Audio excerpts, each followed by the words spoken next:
안녕하세요. 빛을 담은 교회 이정훈 목사입니다. 한 주도 잘 지내셨습니까? 오늘도 귀한 말씀을 통해서 또 한 주를 살아가는 귀한 힘이 있기를 축복하고 기도하겠습니다. 오늘의 말씀은 요한복음 13장 2절에 있는 말씀인데 우리가 너무도 잘 아는 말씀입니다. 가룟 유다가 예수님을 팔게 된 배경이 그 한 줄에 다 들어가 있는데 그 본문만 보면 사단이 가룟 유다의 마음에 예수님을 팔 생각을 넣었다 그랬습니다. 그래서 이제 가룟 유다가 예수님을 팔게 되었는데 그 구절을 보면서 조금 궁금한 것이 몇 가지가 생겼어요. 첫 번째 궁금한 점은 뭐냐면 가룟 유다가 정말 그 전에는 그런 마음이 없었었는데 사탄이 그런 마음을 넣어주니까 그 순간 바로 예수님을 팔 생각이 들었을까? 아니면 혹시 그 전에 뭔가 가룟 유다가 좀 불편한 것은 있지 않았을까? 그런 게 또 궁금하고요. 또 한 가지는 가룟 유다가 자신 예수님을 팔 것을 예수님은 알고 계셨습니다. 그럼에도 불구하고 예수님은 그 이후에 발을 씻겨주시고 또한 그들과 함께 가룟 유다만 배제하고 11명의 제자들을 하고 만찬을 하신 게 아니라 자기를 팔 가룟 유다까지 다 포함해서 그에게 떡도 나눠주시고 포도주도 나눠주시고 발도 씻겨주시고 과연 예수님은 어떤 마음이 있으셨길래 그런 상황을 모두 다 받아들이셨을까? 또 한 가지는 과연 사탄은 가룟 유다에게 예수를 팔 생각을 넣어 주었는데 과연 사탄은 어떤 마음에 그런 악한 생각을 넣어주는 것일까? 이것이 좀 궁금하기 시작했었습니다. 여러분, 성경에는 우리 인간이 좀 이해하기 힘든 그런 악한 모습들이 참 많이 등장하게 됩니다. 아담의 아들이었던 가인과 아벨이 있었습니다. 그런데 가인이 동생 아벨을 죽이는 사건이 있었습니다. 또한 다윗의 아들이었던 압살롬이 그의 아버지 다윗을 죽이고 자기가 왕이 되려는 우리로서는 이해하기 힘든 그런 사건들이 악한 모습들이 성경에 기록이 되어 있습니다. 신약에 넘어와서는 초대교회 당시에 성도였던 아나니아와 삽비라가 성령을 속이고 자기 있던 헌금을 감추는 그런 사건이 기록이 되어 있었습니다. 그러니까 우리가 봤을 때는 굳이 이걸 다 기록할 필요가 있을까? 나쁜 모습인데 이게 좋은 영향을 미칠까? 그런 생각이 드는데 성경은 그런 모든 악한 모습까지도 다 기록을 하고 있다는 사실입니다. 자, 그러면 우리는 이걸 어떻게 받아들여야 될까요? 결론적으로 말하면 하나님은 그런 악한 모습까지도 통해서 하나님의 구원의 계획에 도구로 사용하신다는 거죠. 그러면 우리는 또 이런 질문도 할 수 있겠죠. 그러면 우리는 악하게 살아도 되는 건가? 왜냐하면 그 악까지도 하나님이 도구로 사용하신다고 하니까. 절대로 아니죠. 우리는 결코 가인이 되어서도 안 되고요. 압살롬이 되어서도 안 되고요. 아나니아와 삽비라가 되어서도 안 됩니다. 우리가 그렇게 이 말씀을 바라보는 게 아니라 오늘 한 예를 들어서 이 가룟 유다가 예수님을 파는 이 사건을 통해서 왜 굳이 성경은 가룟 유다의 이 사건을 기록했을까? 물론 하나님의 모든 인류를 향한 큰 구원의 계획이 하나는 있었지만 물론 그것도 맞는 말이지만 우리는 이 사건을 통해서 오늘날 우리가 살고 있는 우리들에게 전해주시는 하나님의 마음이 무엇인지 큰 그림을 우리가 좀 봐야 된다는 거죠. 가인이 아벨을 죽이는 사건을 통해서 우리는 어떤 큰 그림을 봐야 되죠? 압살롬이 아버지 다윗을 죽이면서 그런 악을 행하는 모습을 기록한 성경을 통해서 우리는 오늘날 뭘 봐야 되는 거죠? 아나니아와 삽비라가 하나님을 속이면서 자기 물질을 챙기려던 그런 모습을 통해서 그런 악한 모습들이 성경에 기록되어 있는 것을 보면서 우리는 오늘날 어떤 메시지를 들어야 되는 건가? 어떤 하나님의 마음을 봐야 되는 건가? 그게 중요하다는 겁니다. 자, 가룟 유다가 나와 있습니다. 가룟 유다가 예수님을 판 건 누구나가 다 잘 알고 있습니다. 그런데 왜 팔게 되었는지 단지 사단이 그 마음에 예수를 팔 생각을 넣었으니까 팔았지, 이렇게 해석을 하면 뭐 그것도 틀린 말은 아니지만 뭔가 속 시원함이 없어요. 그래서 제가 한번 말씀을 좀 찾아봤는데 이 사건이 있기 전에 어떤 일들이 있었었냐면 성경에 가룟 유다에 대해서 많은 기록을 하고 있지는 않습니다.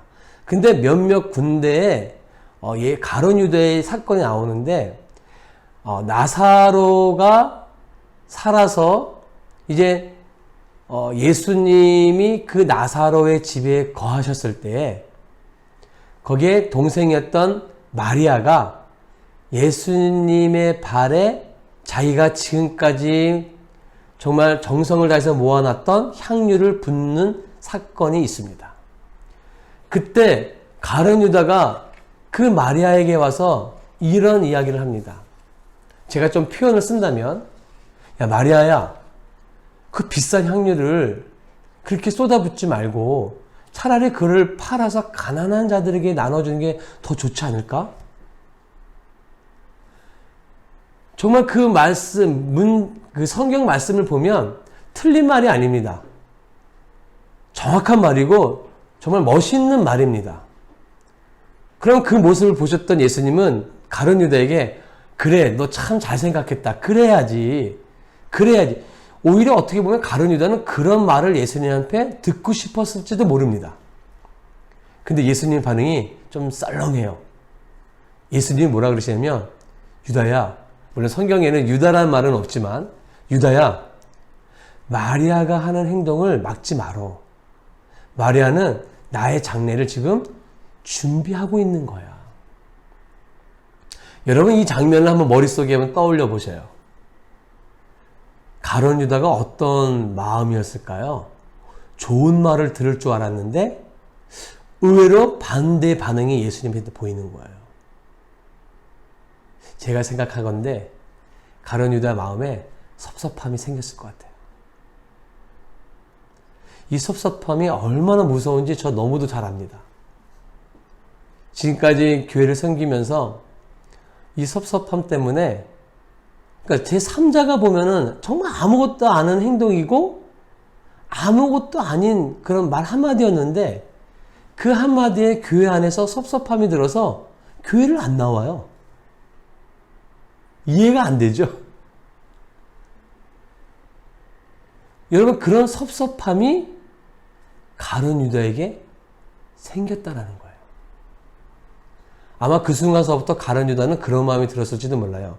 야, 내가 앞으로도 계속 예수를 쫓아야 될까?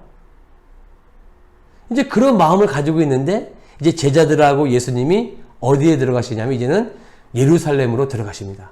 이제 예수님이 십자가에 죽으시기 위해서 들어가시는 거죠. 자, 예루살렘에 들어가셨을 때 제일 먼저 예수님이 가신 곳이 어디냐면 예루살렘 성전이었습니다. 그 성전에서 예수님이 뭘 보셨냐면 3년 전에 예수님이 너무 화가 나셔서 하나님의 성전에서, 기도해야 할 성전에서, 예배드려야 할 성전에서 그들이 장사하고 돈 바꾸고 이런 모습들을 보셔서 한번 예수님이 그 성전을 막 엎으셨던 일이 있었습니다. 사람들도 막 내쫓고 말이죠. 근데 똑같은 일이 3년이 지나고 나서 또 일어나고 있는 거예요. 그러니까 예수님 너무 화나셨죠. 그래서 똑같은 방법으로 또 엎으시면서 사람들 내쫓으시면서 내 집은 만민이 기도하는 집인데 이게 지금 뭐 하는 짓이냐 하면서 막 욕을 해서인지 모르겠지만 하여튼 예수님이 너무 화나셔서 그렇게 막 엎으셨어요. 자, 예전에는 이 모습을 생각 안 해봤었는데 이 모습을 바라보고 있는 여러분 가룟 유다의 눈을 한번 바라보세요. 어땠을까요? 그 전에 섭섭한 마음도 있었고 그게 아직 풀리지도 않은 상태에서 지금 예수님이 화나신 모습으로 성전을 막 엎어고 계시는 거예요.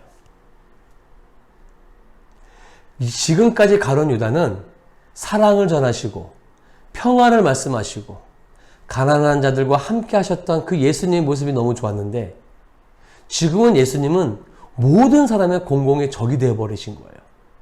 내가 저 예수님을 계속 쫓아야 될까? 그 마음이 점점점 다치기 시작하는 거예요. 자, 여러분. 예수님이 만찬을 제자들과 나누시는데 그 12명 중에 한 명이 불편한 마음을 가지고 있어요. 누가 그걸 보고 있을까요? 사탄이죠. 사탄이 예수님을 팔 생각을 가룟 유다에게 툭 던지니까 가룟 유다가 그를 덥석 물어버린 거예요. 아, 그렇게 말씀을 좀 보니까 가룟 유다가 왜 예수님을 팔게 되었는지 좀 이해가 좀 되는 것 같아요.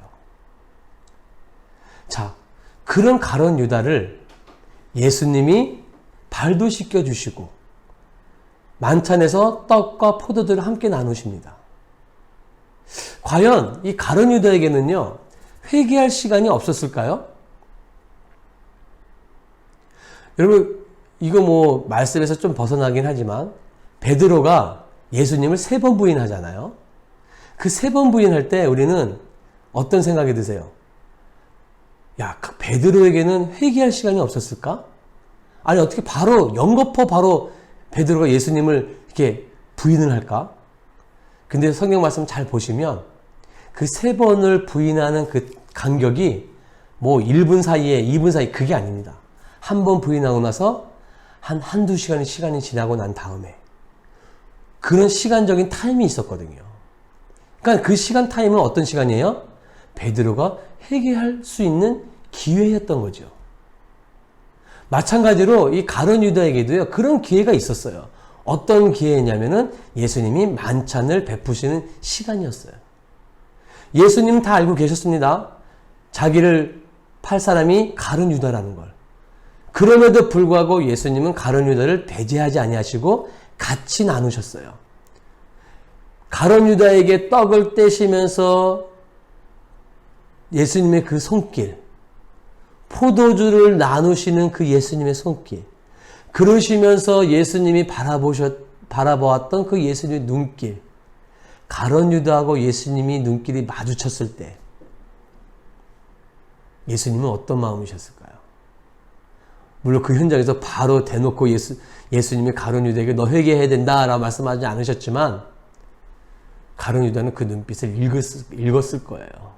어떤 걸까요? 유다야, 너 회개해야 돼. 바로 이 마음을 가룟 유다는 읽었을 거예요. 그런데 그거를 거절해버리는 거죠.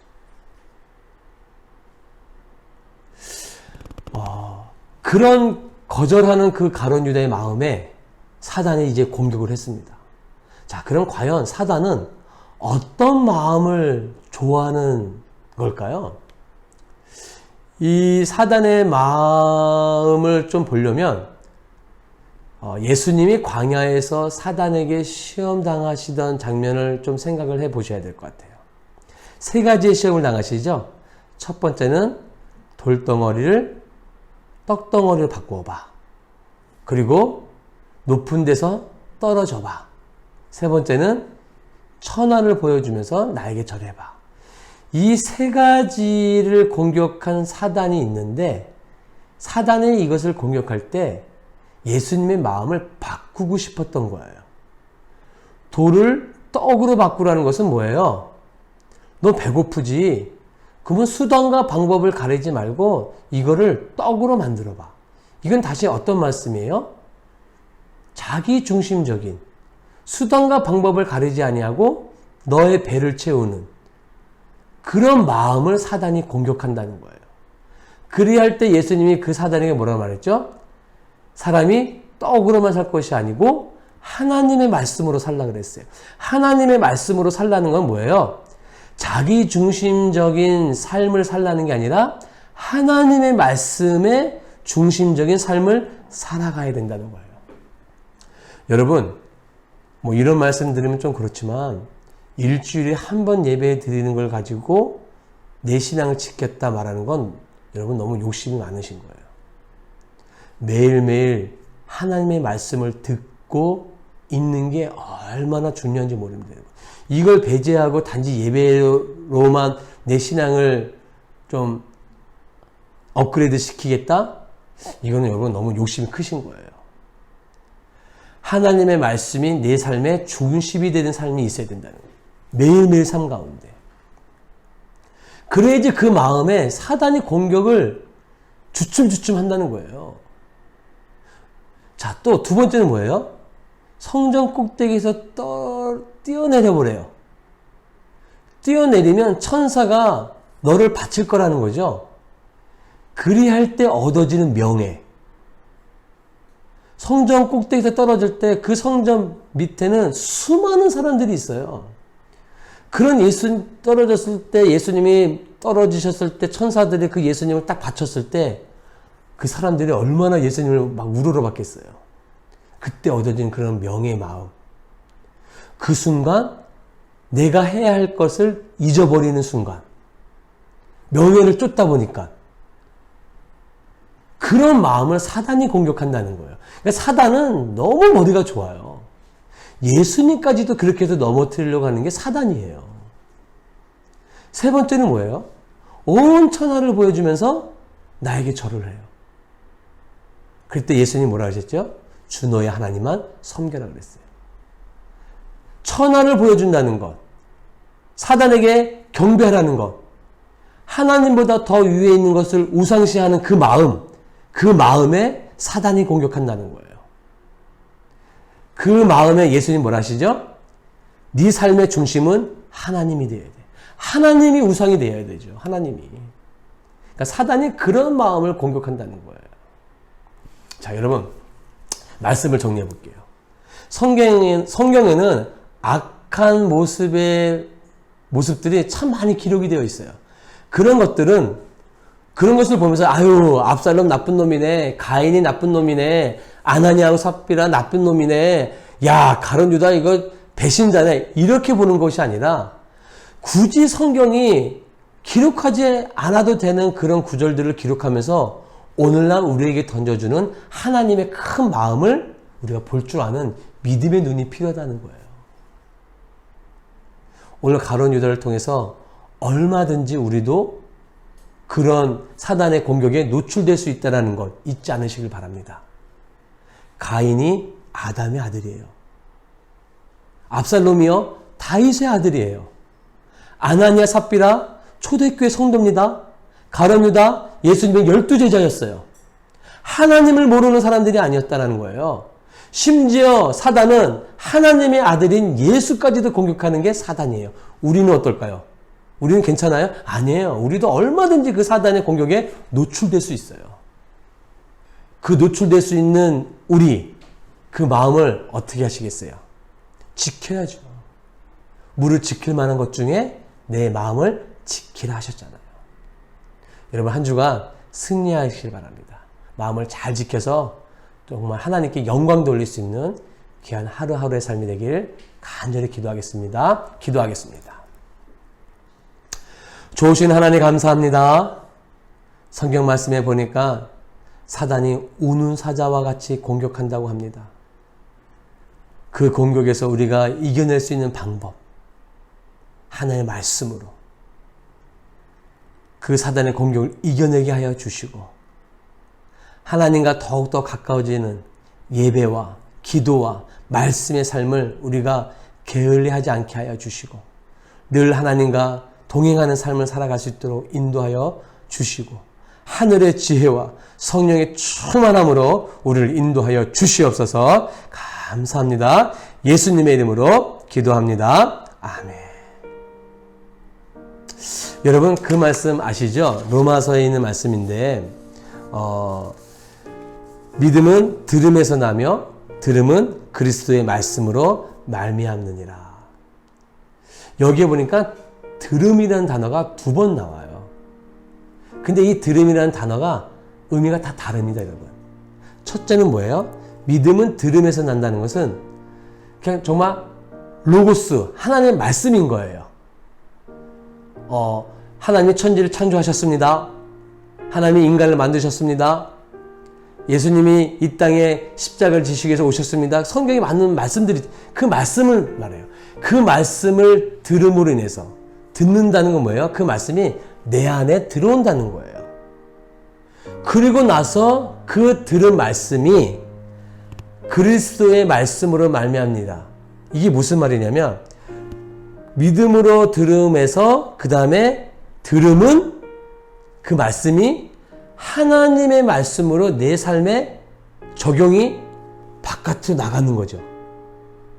이거 너무도 중요한 거예요, 여러분. 단지 우리가 교회에 와서 하나님의 말씀을 듣는다? 뭐 그것도 좋은 거죠. 근데 그 말씀을 듣는 게 그냥 내 마음에 오는 것으로만 멈춰버리면 안 된다는 거예요. 그 믿음이 들음으로 인해서 내 안에 들어왔다면 그 들음은 하나님의 말씀으로 다시 내가 삶에 나와야 된다는 거예요. 여기까지 가야 되는 거예요. 근데 우리가 잘못 이 말씀을 해석하면 그냥 말씀을 많이 들으면 돼. 그럼 믿음이 성장해. 여러분 아니에요. 말씀을 듣고 그 말씀이 하나님의 말씀으로 내 삶 가운데서 나타나야 돼요. 여러분 예수님이 비유 중에 씨 뿌리는 비유가 있었잖아요. 그 중에 마지막에 옥토밭이 있는데 그 옥토밭이 열매를 맺은 이유가 뭐죠? 하나님의 말씀을 뭐 했어요? 삼켰다 그랬어요. 삼켰다 그랬어요. 우리가 그 하나님의 말씀을 삼켰을 때 그 하나님의 말씀을 바깥으로 표출할 수 있는 거예요. 열매로 나올 수가 있는 거예요. 거기까지 우리가 하셔야 돼요, 여러분. 그러니까 여러분, 신앙생활이 쉬운 건 아니죠. 이 전쟁터와 같은 세상에서 내 믿음을 지킨다는 건 쉬운 건 아닙니다. 그러나 여러분, 하나님이 우리에게 그런 말씀을 주셨다는 것은 할 수 있기 때문에 주신 거예요. 우리가 한 주도 그 하나님의 말씀을 듣고, 오늘 들으셨잖아요. 들은 걸 내 마음에 두셨잖아요. 이제 그 말씀을 내 삶 가운데서 뭐 하셔야 돼요? 하나님의 말씀으로 드러나게 하셔야 돼요. 그게 우리에게 필요한 믿음의 삶입니다. 한 주도 그런 삶을 생각하시면서 예수님과 동행하시면서 승리하는 저와 여러분 되길 축복합니다.